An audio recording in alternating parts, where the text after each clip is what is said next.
طيب خلينا نلخص ببساطة اللي احنا قلناه. التسويف بيرتبط بعدم بداية العمل وتأجيله بشكل كامل، وانك دايما واقف على خط البداية ومش عارف تتجاوز الخط ده.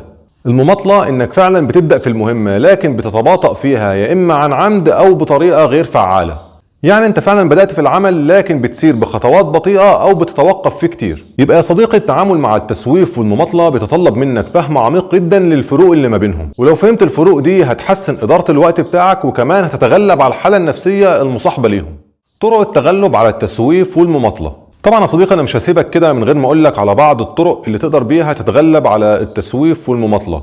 وتغيير العادة مش حاجة مستحيلة، لا انت تقدر فعلا تغير اي عادة سيئة او تكتسب اي عادة كويسة. انا دلوقتي هقولك بعض الاستراتيجيات كده اللي ممكن تغير بيها طريقة تفكيرك او تغير بيها عادة سيئة. اول حاجة عندنا صديقي تقسيم المهام.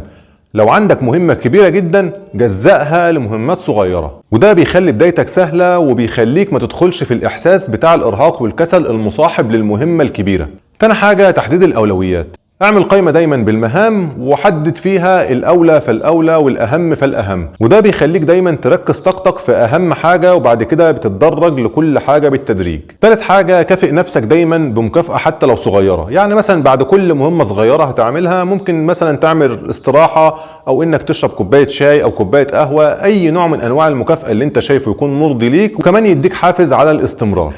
رابع حاجة إنك تحدد وقت معين. دايما يا صديقي تحط جدول زمني لإنجاز المهمة اللي انت عاوز تعملها. التزامك دايما بجدول زمني بيقلل فرصة انك تأجل المهمة دي. خامس استراتيجية هو التغلب على الخوف. دايما فكر نفسك ان ادائك الجيد او حتى المنجز افضل بكثير من سعيك ورا الكمال اللي هو ممكن ما تحققوش وفعلا مش هتحققه.